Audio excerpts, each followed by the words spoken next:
نماز این ستون دین است.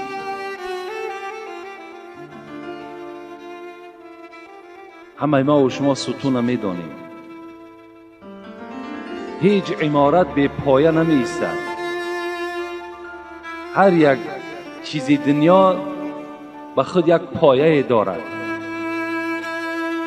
نماز هم پایه دارد، اسلام هم پایه دارد که پایه اون نماز است. نماز ستون دین است. نماز این نور مؤمن است. نماز این چراغ قبر هست. نماز این تاج مؤمن در روز محشر است.